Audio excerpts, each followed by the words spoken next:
Oi, oi, boa noite, como vai? Vai bem? Tá no ar pela TV Pantanal, canal 22, aqui ou aqui? Aqui. Tá no ar pela TV Pantanal, canal 22, emissora do Grupo Gazeta de Comunicação, programa Opinião. Cá estamos nós ao vivo, não mais que de repente sextou. E a gente está com muito prazer aqui com você mais uma vez, ao vivo no nosso canal 22, emissora do Grupo Gazeta de Comunicação. Muito bom ter você em nossa companhia e estar a sua companhia também, sabe disso, né? Segunda a sexta, das 7h30 às 8h30 da noite, nosso programa Opinião.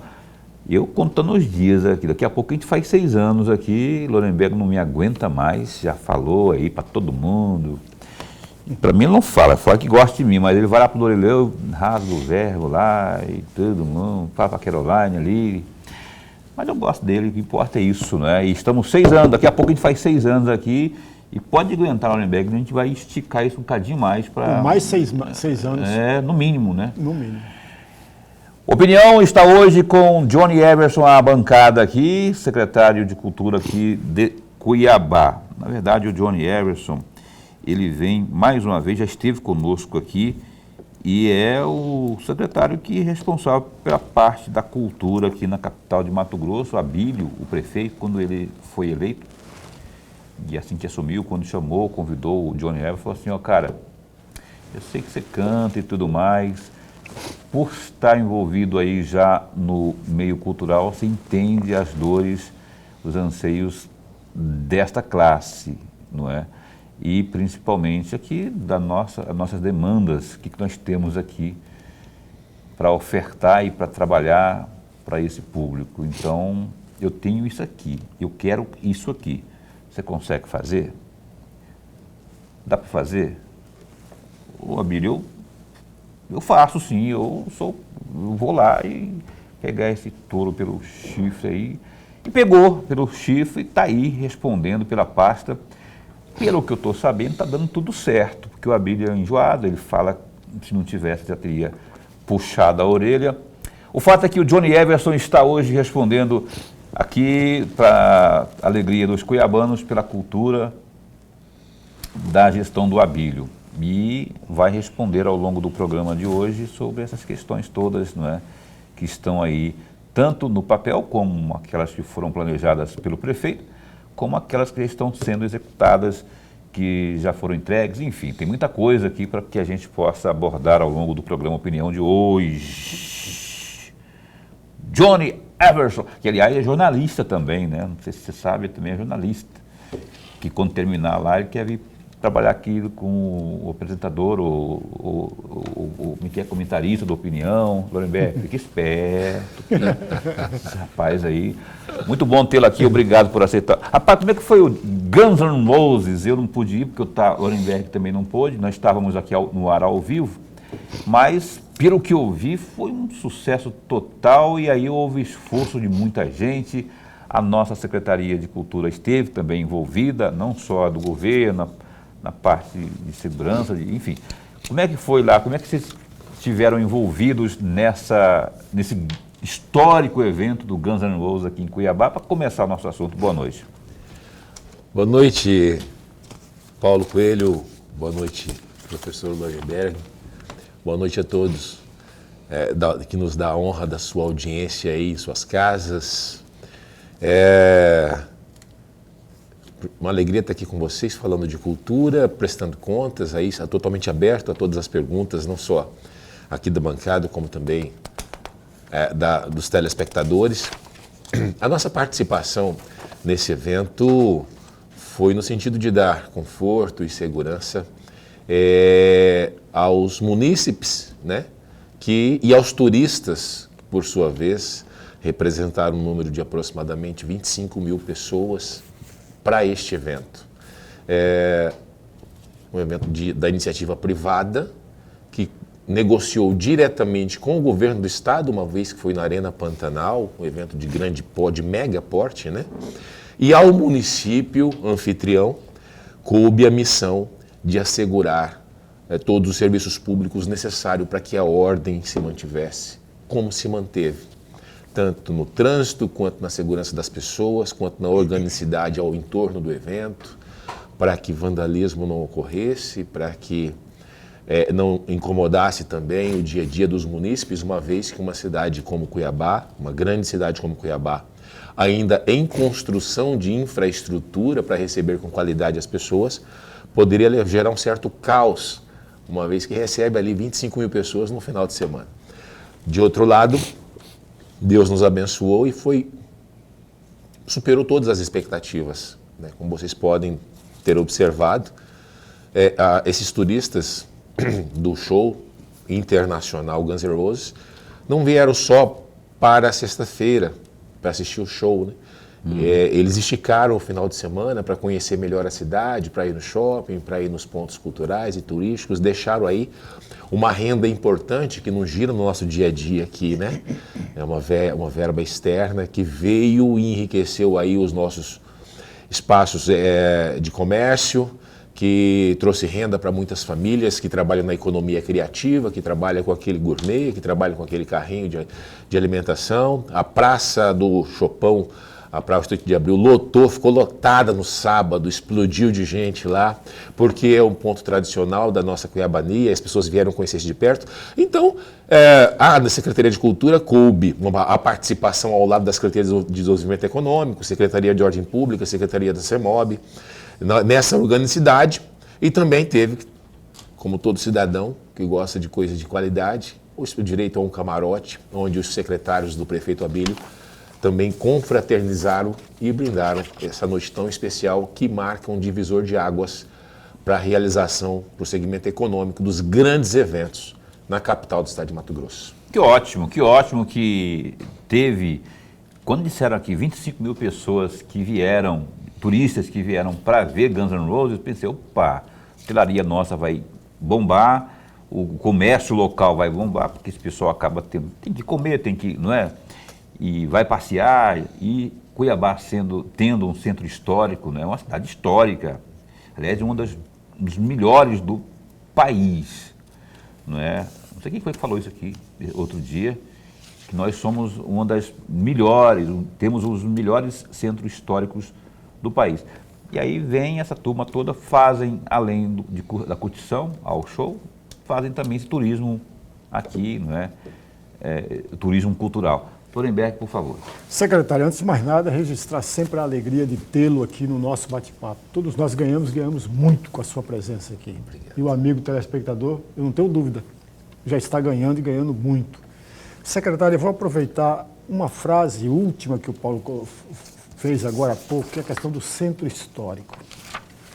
Eu tenho uma paixão, o centro histórico parece que me seduz com mais facilidade. No dia 12 de fevereiro, secretário, 12 de fevereiro, o senhor esteve na Câmara Cuiabana, lá na Comissão de Cultura e Patrimônio Histórico. O vereador que preside essa comissão é exatamente o Cezinha Nascimento.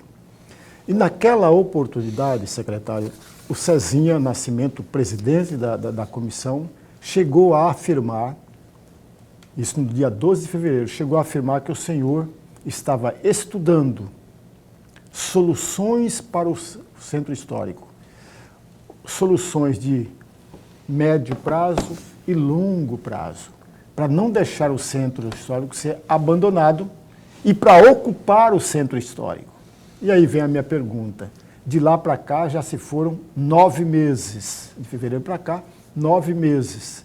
E eu pergunto ao senhor, o que há de prático, se não prático totalmente, pelo menos está no papel, para que no ano que vem venha, de fato, a deslanchar todas as ideias da Secretaria de Cultura? Essa pergunta é muito importante. Agradeço a oportunidade de falar mais uma vez sobre o Centro Histórico, Lorenberg. Uma vez que é um problema muito antigo.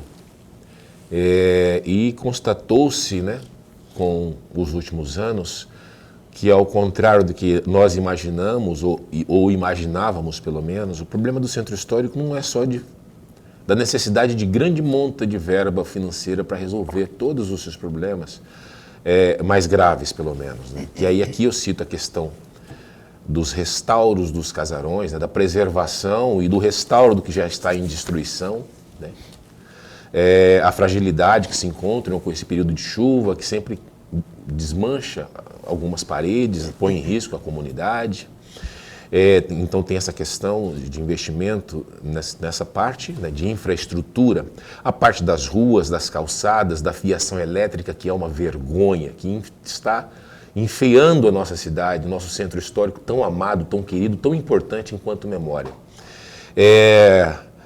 Além disso, a questão do desenvolvimento humano, da fragilidade do ser humano que ali habita, né? Quantos moradores de rua que estão ali por questões financeiras, né? Quantos moradores de rua por questões de saúde mental que estão também habitando ali? Quantos moradores de rua por dependência química, né? Os adictos? E aí, nessa condição subhumana, os leva, não todos, mas um pequeno percentual que mancha a imagem de todos eles, os leva à criminalidade. Estão assaltando fios elétricos, entre outras coisas, além de amedrontar, de gerar uma sensação de insegurança para todas as pessoas que vão ao centro para fazer uma compra, para ir nas secretarias que estão por ali, nos ambientes ali comerciais e de atendimento ao público. As pessoas têm medo de andar ali, serem assaltadas, serem agredidas. Inclusive, esse é o maior mal do centro histórico, a sensação de insegurança. Tudo que se faça ali, sem ter resolvido antes a sensação de insegurança, vai ser dinheiro jogado fora. Porque o público não vai frequentar o centro histórico tal como está. Como não tem frequentado, está cada vez pior. E aí, para eu falar do centro histórico, eu preciso voltar antes da eleição e da posse, né? Da eleição e posse do nosso prefeito Abílio. Vamos falar da campanha. Melhor, vamos falar de 2013, quando o governo federal, com um programa chamado PAC Cidades Históricas, na gestão do nosso ex-prefeito Mauro Mendes, atual governo do estado, repassou para a prefeitura, para a Secretaria de Cultura do município, à ocasião, aproximadamente 11 milhões de reais. E aí, quando eu falo que o problema não é dinheiro, é porque lá teve 11 milhões de reais nos cofres do município para implementar ações de restauro em diversos casarões pré-selecionados em parceria com o IFAM. Um trabalho muito sério, muito bem organizado, o dinheiro veio, entrou na conta na hora de executar o projeto. A burocracia, a dificuldade de encontrar todos os herdeiros para que assinassem todos os documentos necessários para destravar, autorizar essa obra, a dificuldade de encontrar dono, a dificuldade de levantar os documentos necessários nos aparelhos que já foram arrestados pelo município, pelo poder público, uma série de burocracias, e aqui eu estou vendendo o que me foi vendido, porque eu herdei essa demanda represada, né, que foi um serviço não concluso. E a informação que me chegou quando eu assumi ainda em fevereiro é que 5% dessa verba, 11 milhões, foi usado nas atividades iniciais desse grande programa aqui. E 95% não conseguiu ser acessado porque foi vencido pela burocracia e o município decidiu devolver esse recurso para os cofres do governo federal. Mas depois, em reuniões a partir dali de fevereiro até os últimos dias, eu descubro que, na verdade, esse dinheiro, pelo menos em sua totalidade, não chegou de volta lá. Existe esse rumor em reuniões oficiais da Secretaria com o IFAM. Olha, não chegou essa verba não foi assim devolvida de maneira simplista, como o senhor está dizendo, secretário. Não estão localizando essa verba lá nos cofres do governo federal. Então tem muita coisa embaixo, muito mel embaixo desse pau aí, eu não estou insinuando nada. Eu estou falando o que me chegou em caráter de informalidade, mas em reuniões oficiais. Então, por isso eu digo, é muito delicado essa questão do centro histórico, precisa de muito investimento para resolver, rebaixamento de fios, conserto de calçadas, transformação nas ruas, em passarelas e fechamento para que não passe carro no final de semana e as famílias possam frequentar. E aí que o comércio volte a investir ali, possa ter cafés, bistrôs, mercadinho, boteco e tudo que tem na tradicionalidade da cultura cuiabana. Os lojistas têm que voltar a movimentar e as famílias frequentarem. É difícil concorrer com shoppings hoje em dia. O shopping é uma realidade de difícil concorrência. Ar-condicionado, bancos, estrutura, lançamento, roupas da moda, da alta temporada, está tudo nos shoppings. E não temos só um shopping em Cuiabá, temos vários shoppings com grande estrutura. E aí esse centro histórico, na minha época, era o shopping center de hoje, não tinha shopping em Cuiabá. Então por isso ele era naturalmente movimentado. Então nós temos que levantá-lo como um centro de manutenção, de preservação da cultura, mas também inovador. Criar soluções como outras capitais, que como Cuiabá tem a honra de ter um centro histórico, porque para ter centro histórico tem que ter passado. E nós temos passado, essa é a maior riqueza. É o nosso passado, como a Bahia, Salvador, como São Paulo. Centro histórico só tem quem tem passado. E eu tenho uma música que fala isso, inclusive. E nós temos que preservar esse passado. Mas se manter ele simplesmente em pé do ponto de vista estrutural, não vai atrair as pessoas. Temos que usar da inovação, da tecnologia, como Recife usou. O Centro Histórico de Recife se tornou um polo de inovação do Brasil. Movimenta milhões de dólares por ano, só as lojas de tecnologia, startup, venture capital, que estão localizadas ali. Tudo que é inovação, laboratórios, estão ali. As universidades montam seus laboratórios. E a minha ideia aqui, que eu sugeri para o prefeito, é que nós visitássemos ali a AMPA, a AproSoja, a FAMATO, as grandes federações, instituições do agronegócio, que é o que traz toda a nossa riqueza e nos diferencia perante o mundo. A capital do agronegócio do mundo está aqui, Cuiabá e Mato Grosso. Então, por que não essas grandes instituições do agronegócio, que aqui ganham muito dinheiro e geram muito emprego, muita renda, por que não montam laboratórios, reformam, restauram e transformam esses casarões em laboratórios para que alunos de alta performance possam sair da universidade e lá e para isso fazer pesquisa? Para isso precisa, a gestão municipal precisa tomar iniciativa. Política de incentivo. Ir lá, não, pois é, mas tem que ir lá fazer a política da boa vizinhança também. Não é Sim, só claro. chega lá no cara da AproSoja, chega lá no cara da Amage, e vai conversando, vai fazendo um preâmbulo antes. Lógico que se é preâmbulo é antes. Faz um preâmbulo e aí o que você faz? Depois, emoldura, passa pelo legislativo, aprova essa lei, aí pronto. Aí já tem esse gancho de uma parceria privada aí e já traz a solução, que é isso aqui, né? Muitas vezes falta isso. Você já conseguiu aí Então, se tiver vontade, criatividade, você vai lá, consegue. Isso que o glorioso Johnny Everson falou aqui é uma pura verdade e factível, viu? Eu vou ter que... Mas é bem breve, intervalo começo. Não! Ih, Johnny, você não sabe, o Lorenberg também não sabe ainda, né? Porque vem aí, dia 28. Rapaz, olha só, não é dia 28. Eu quero dizer que há 28, só que não são dias. Há 28 anos, o Grupo Gazeta de Comunicação, o nosso Grupo Gazeta de Comunicação realiza o Natal da Solidariedade. Nesse ano, o tema é Aqueça um Coração, Compartilhe Amor.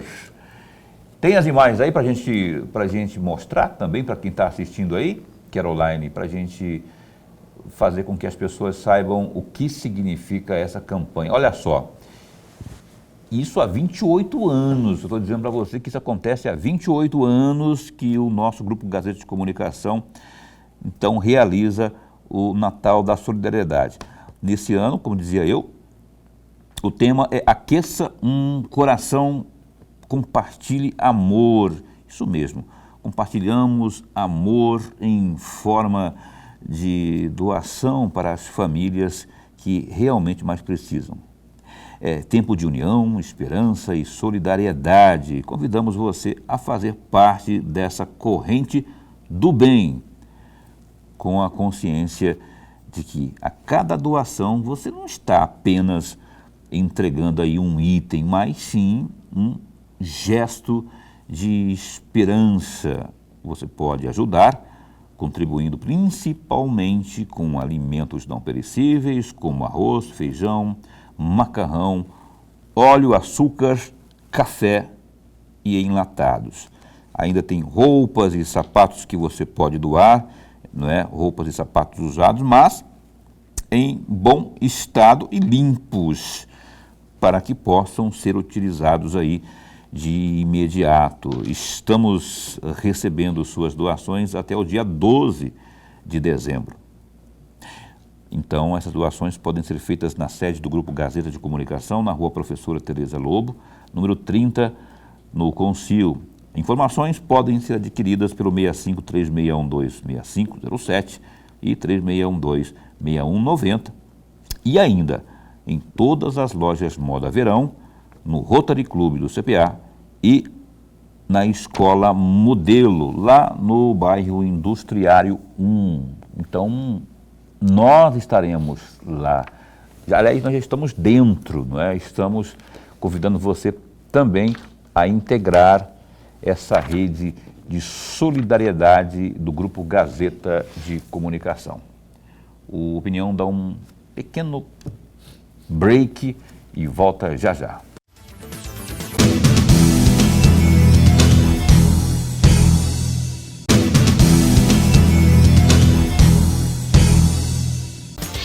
Eis que estamos de volta aqui com o nosso programa Opinião. Uma ótima noite para você que está acompanhando a gente, não é? De sexta-feira. E aqui, satisfação imensa estarmos conversando. Está aqui à mesa, à bancada, o Johnny Everson, secretário de Cultura da capital. Vamos, antes de seguirmos com o bate-papo informativo, com informações do GD, que é o www.gazetadigital.com.br. É um assunto que me entristece muito, porque nós aqui batemos nessa tecla tanto tempo, quantos anos, não é?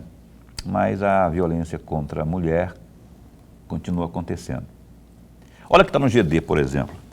A deputada estadual Janaína Riva, do MDB, foi vítima de perseguição e importunação sexual por um servidor comissionado da Companhia de Desenvolvimento lá de Rondonópolis, a CODERS. O rapaz, identificado como Deliandson Milton da Silva, de 41 anos, após ser alvo de áudios com teor sexual ofensivo e misógino, gravados pelos suspeitos e encaminhados em grupos de WhatsApp. O conteúdo circulava no aplicativo desde a madrugada do dia anterior, com forte repercussão. Então chegou a parlamentar por meio de outros servidores. Então, na noite desta quinta-feira, dia 6, a deputada Janaína Riva, então, buscou a Delegacia Especializada de Defesa da Mulher em Cuiabá para denunciar o ocorrido. Então anunciou que abrirá queixa-crime no Ministério Público de Mato Grosso por violência política de gênero. De acordo com o registro policial, o servidor debochava da parlamentar e utilizava expressões de cunho sexual para se referir a ela, afirmando, entre outras frases, que os áudios poderiam ser enviados nos grupos de WhatsApp. E ele dizia assim, ó, aspas para ele: pode mandar em todos os grupos, pode mandar sem dó nem piedade, fecha aspas. A deputada Janaína, então, relata no boletim que o conteúdo lhe causou profundo constrangimento e abalo moral, especialmente por se tratar de figura pública e mulher exercendo atividade política em um estado que lidera os índices de violência contra a mulher. Então, em vídeo publicado nas redes sociais, a deputada Janaína afirmou que o caso ultrapassa o ataque pessoal, não é? E expõe a violência do cotidiano enfrentado por mulheres na política. Aspas para a gloriosa deputada: não é opção para nós, mulheres, não denunciar esse tipo de agressão? Até porque nós passamos por isso justamente por sermos mulheres na política, por sermos mães, por sermos esposas que se dedicam e ousam ocupar um espaço que muitos ainda acham que não nos pertence, fecha aspas, relatou a parlamentar. O boletim enquadra o caso Lorenberg como importunação sexual prevista lá no artigo 215-A do Código Penal brasileiro, além do crime de injúria. A polícia deve adotar, então, as medidas legais cabíveis para garantir a responsabilização do suspeito, então, resguardar os direitos da vítima, no caso, a Janaína Riva. Horrível isso, né? Horrível. Eu tenho informação que esse rapaz já foi exonerado e tinha um salário de 15 mil, um salário bom, não é? Foi exonerado. Mais do que exoneração, cometeu um crime, está sendo tratado como um criminoso, não é? Ah, Paulo, falta julgar ainda. Mas tem áudio, tem batom na cueca, tem bigode de gato, pelo de gato, pata de gato, miado de gato. É gato. Vai passar, evidentemente, pelo processo devido processo. Agora, nós estamos aqui, dia sim, dia também, batendo na tecla. Gente, nós temos que dar um basta nisso aí. E esse tipo de agressão aqui é um dos tipos tantos que existem, né, Lorenberg? Paulo e amigo telespectador, veja, é muito triste, mas muito triste mesmo, ter um tipo de atitude desse. E às vezes não, sempre, não tem justificativa plausível, amigos. Não tem sentido nenhum. A pessoa que comete um crime desse tem uma irmã, tem uma mulher. Olha bem, teve uma mãe. Já imaginou se fizesse isso com a mãe dessa pessoa? Olha, tem coisas que não tem cabimento, não tem sentido algum. Ah, mas é questões políticas. Pior ainda, a deputada Janaína Riva é a única mulher na Assembleia Legislativa, já há algum tempo. E uma das pautas dela de trabalho é exatamente o combate à violência contra a mulher.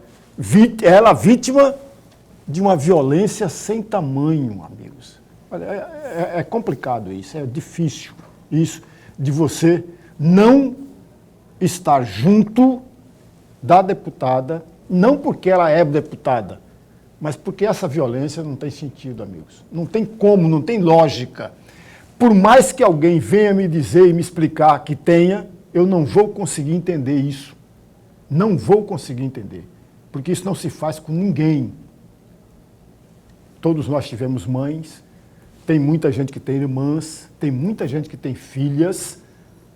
Ninguém quer uma violência dessa contra a filha. Então, amigos, a deputada fez muito bem, mas muito bem mesmo, recorrer à justiça para que essa pessoa venha pagar pelos crimes que cometeu.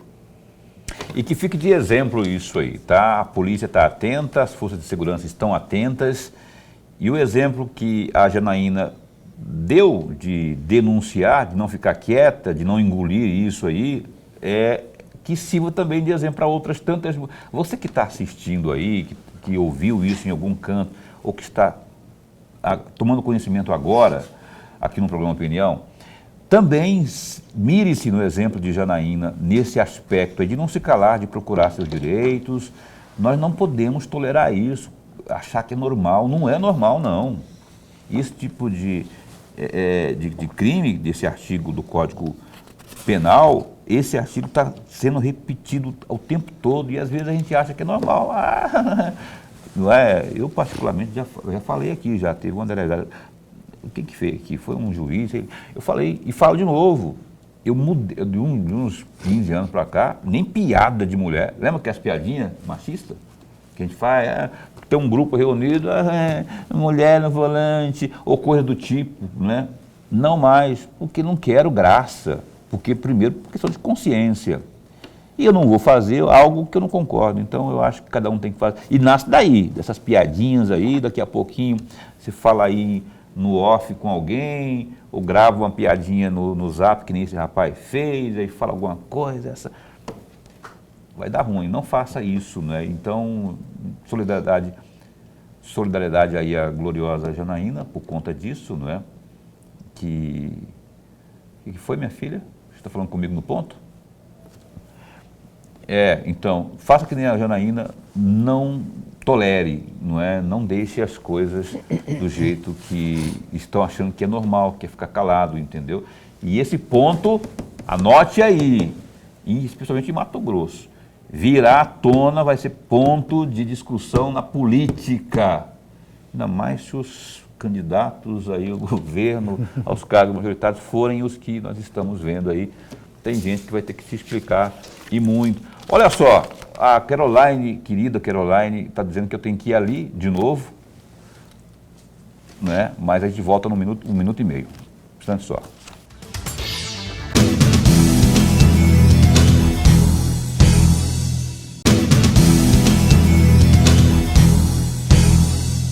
Olha só, o Johnny Everson está aqui, secretário de Cultura de Cuiabá.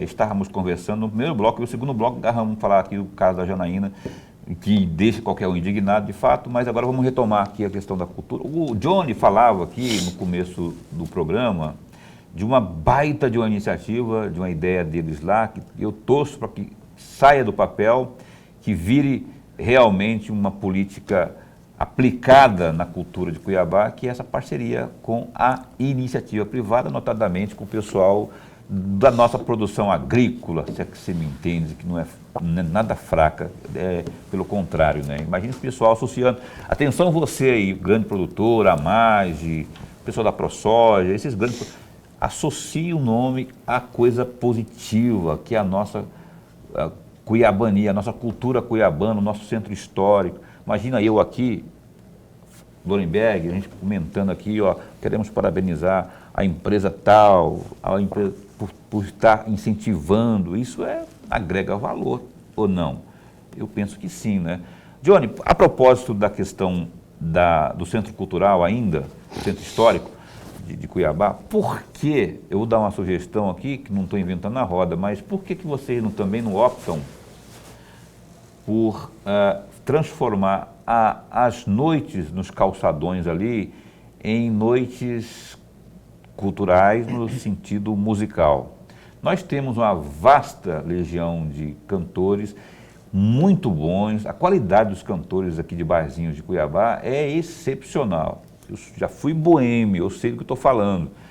Tem muitos bons cantores aqui que precisam sobreviver da música, não é? E de espaço e de incentivo. Lei de incentivo já existe, de repente a gestão consegue uma forma de incentivar mais ainda, abrindo esse espaço para lá no calçadão ter um grupo de pagode ou um cantor de MPB, para que esses possam oferecer mais uma opção para o cuiabano vir a se divertir, tomar uma.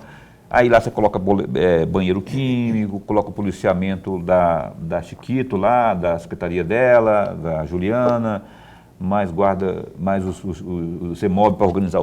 Enfim, tem tudo ali. Por que a gente não faz isso? Existe algumas ações pontuais, né, já de iniciativa privada, de algumas. Ela tem um bar tradicional ali na Praça da Mandioca, inclusive agora recebeu uma parceria com Cerveja Original, fazendo um comercial aqui, peço. Eu mando a fatura lá para o pessoal da Original. Né? Não, é porque eu acho legal quando uma empresa investe num estabelecimento de música ao vivo. Porque o bar de música ao vivo, o restaurante que contrata música ao vivo, ele não é simplesmente um espaço de consumo de alimentação e de bebida. Ele é um espaço cultural. Porque ali, se as pessoas, os artistas da região trabalham ali, essas pessoas estão mostrando a nossa identidade, seja pelo sotaque, seja pelo repertório, pelo gênero musical que ele esteja executando ali. Então, eu sempre procuro dar evidência aos que investem nesse tipo, incentivam esse tipo de ação. Agora, Tem umas ações pontuais na noite cuiabana ali no centro histórico, mas como eu disse, enquanto houver a sensação de insegurança, nós não teremos pleno êxito, pleno sucesso e ampliação, expansão desse tipo de atividade. Ali chegou em algum certo momento, no passado recente, vários universitários frequentavam a Praça da Mandioca. Era o point da intelectualidade universitária e da classe intelectual cultural também, dos escritores, dos artistas plásticos, era o point. E isso foi se fragilizando, foi esmaecendo. Por quê? Porque talvez algumas coisas ilícitas acontecendo ao entorno, né? Isso na ocasião também foi deflagrado algumas ações aí, em questão de drogas na região, a questão dos adictos, né? Perambulando pelas ruas, assaltando carros, assaltando pessoas. Então, infelizmente, precisamos sanar esse problema grave social. O prefeito, no começo do mandato, teve uma iniciativa bem enérgica nesse sentido e ele foi mal compreendido, né? Ele falou, se a gente continuar alimentando as pessoas nos sinais, levando alimento nas calçadas do centro histórico da cidade para essas pessoas que estão no lugar errado, a gente não vai conseguir combater esse problema. Ele estava certíssimo. Certíssimo! Falou, olha, eu já tenho um local com a devida infraestrutura, vamos preparar, melhorar a infraestrutura do local para dar cama, para dar chuveiro, para dar comida na mesa, para dar toda a condição digna dessa pessoa dormir, passar pelo menos a noite em segurança, o almoço, o café da manhã, o jantar. Vamos dar tudo para essas pessoas e para os que são dependentes químicos, o tratamento na clínica, no local correto. Na rua não é esse lugar. E quando as instituições, as ONGs, que trabalham com a questão caritativa, vão lá dar o alimento, é uma ação linda, é uma ação exemplar, mas não resolve o problema. É paliativo. Mata a fome, mata. Mas o correto é matar a fome da pessoa, dar dignidade, dar tratamento de saúde, dar condições dignas no local correto. O prefeito tentou fazer. Não foi possível. Alguns canais da imprensa não entenderam, né? Algumas instituições, né, do judiciário não entenderam a iniciativa, ou talvez o prefeito não tenha se fazido ser bem entendido com as palavras mais sensíveis ali, né? Ele tem um jeito enérgico de falar porque ele quer resolver urgentemente os nossos problemas, especialmente os que afetam a nossa população. E talvez por isso ele não foi compreendido naquela ocasião. Eu compreendi quando ele falou, eu também. O posicionamento dele estava bem claro, né? O fato é que mexe numa questão que já virou cultural, inclusive, né? Alimentar a serpente vai ficar sempre lá. Tem alimento, tem janta, jantinha quentinha e comida boa. Eu já fiz reportagem para o SBT, quando eu trabalhava no SBT. À noite, o povo vai lá, opa, tem comidinha, e é comida boa, né? Tem comida boa, às vezes tem até pessoal voluntário que para cortar cabelo, vai fazer isso, vai fazer aquilo outro. E o cara vai ficar se sentindo em casa, então para que ele vai sair da droga? As pessoas têm que entender que aquelas pessoas estão doentes. Ou por dependência química, que gera automaticamente uma doença. Ou por depressão também. Ou por depressão, olha. Liga em casa e... Sabe, eu vou usar a gente como referência. Quantas vezes nós, que somos pessoas, graças a Deus, sadias, temos uma compreensão do contexto da sociedade, a gente tem momentos de tristeza, momento de entrega, né? Imagina... Ora porque uma desilusão passional, amorosa... Desemprego. Desemprego. Um filho pedindo alguma coisa. Ora por coisas pífias, banais... Então, assim, imagina esse pessoal que tem aí tudo essa carga, esse piano nas costas lá. Professor. Secretário, eu vou pegar carona nessa conversa porque está muito boa e é muito rica. E eu já disse aqui no começo e vou repetir sempre, eu tenho uma paixão pelo centro histórico, aliás, não só de Cuiabá, mas de todas as grandes cidades. O centro histórico sempre me atraiu. Por uma razão muito simples. Além da história contada, a história de Cuiabá passa pelo centro histórico. E esse centro histórico, secretário, tem algo belíssimo e que o próprio morador, a própria pessoa que nasceu aqui, ainda não deu valor a isso. O valor turístico do centro histórico é fantástico. Nós temos duas grandes praças ali, que se a gente passar aqui para contar a história de cada uma, da história de cada uma daquelas praças, nós passamos 2, 3 programas só para contar a história de cada uma daquelas praças. Sem falar da Praça da Mandioca, sem falar das igrejas que tem ali, sem falar dos prédios, porque vai ali na rua de baixo, né, que emenda com a rua 7 de setembro, que sobe a Voluntário da Pátria, quer dizer, é um espaço belíssimo. Lindo. E aí vem a minha pergunta, secretário. A insegurança, ela é instigada, ela é provocada tão somente por aquelas pessoas que moram ali, o morador de rua, para as pessoas que usam droga, ou a insegurança é muito mais do que isso?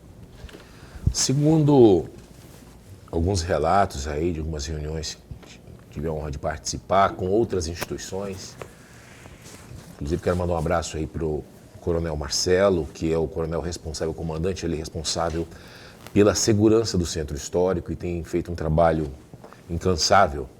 E já tem,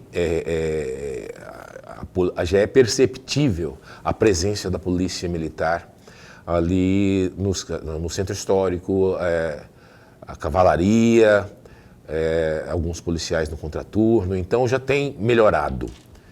E eu participando dessas reuniões, especialmente com um pessoal que tem uma espécie de uma associação lá no Centro Histórico, pessoal do Instituto Muxirum e outros institutos que estão por ali, a Associação dos Lojistas, né? O pessoal do CDL.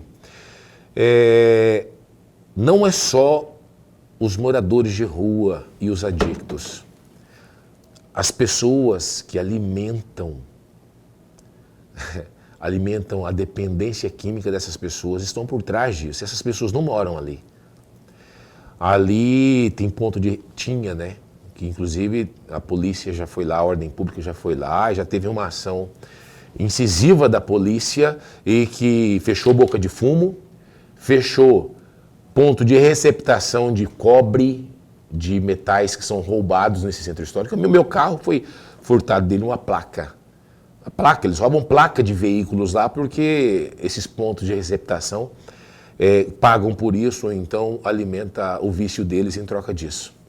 Então, esses fornecedores, né, segundo aí uma pessoa importante no país, essas vítimas dos usuários, né, essas vítimas dos usuários, elas também são um problema do Centro Histórico e elas não moram lá. Elas vão lá comprar o produto do roubo, elas vão lá alimentar a boca de fumo com esse produto, desses entorpecentes. Então, existem participações de outras facções, de outras organizações criminosas que estão à margem da sociedade. E aqui não falo só da questão da dependência química, eu falo da receptação de produtos de furto. Então, há de se fazer um combate, e eu estou falando de regiões periféricas da cidade aqui, de bairros muito populosos, movimentados, que tem esses protagonistas que vão lá e alimentam no Centro Histórico esse problema da dependência, do incentivo ao furto, porque tem quem consuma, quem dê o dinheiro ou quem pague até mesmo com a droga para que eles continuem roubando.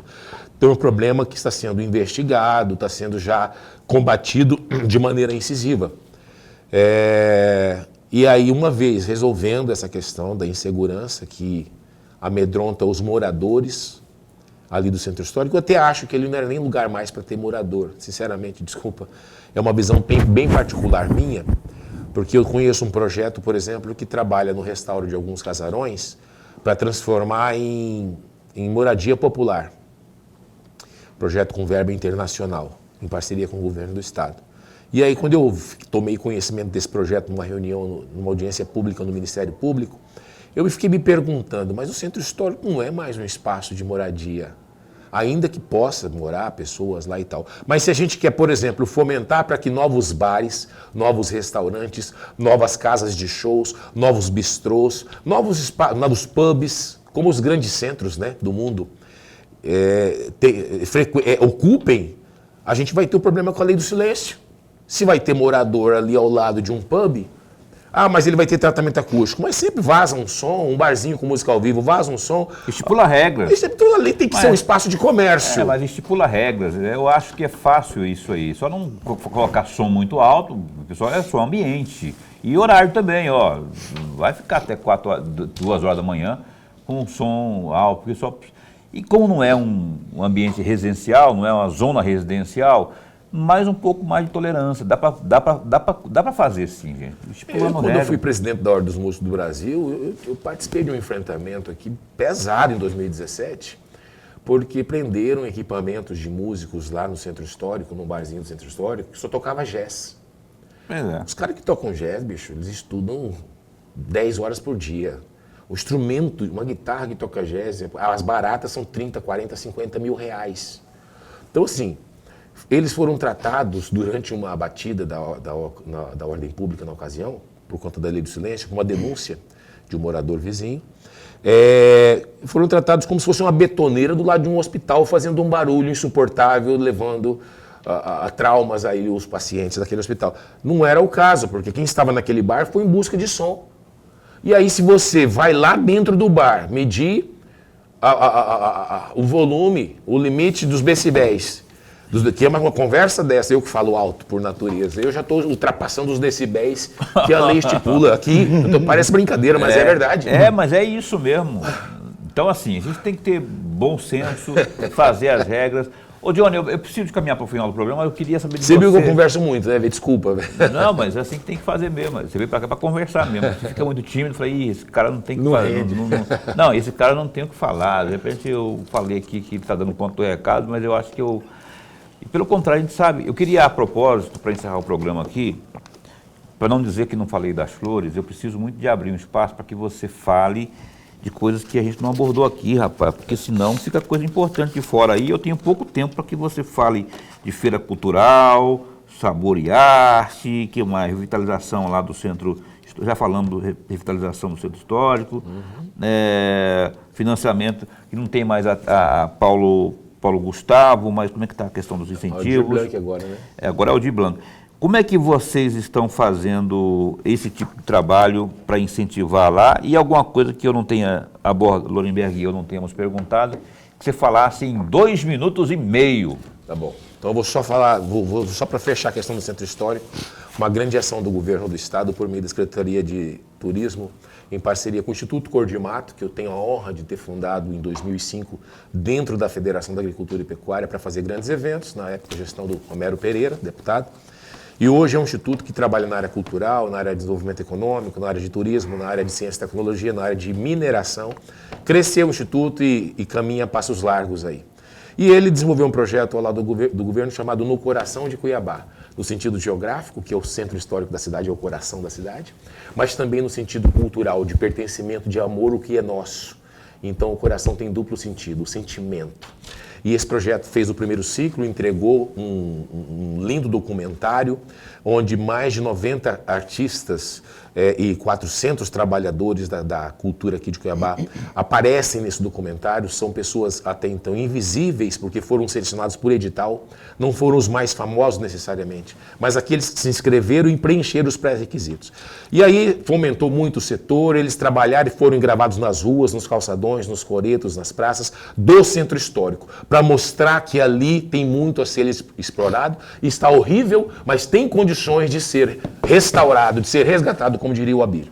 Então esse projeto No Coração de Cuiabá, anota aí, já está começando o segundo ciclo pelas mãos do nosso presidente, deputado Max Murrussi, a quem mando um abraço e agradeço a confiança.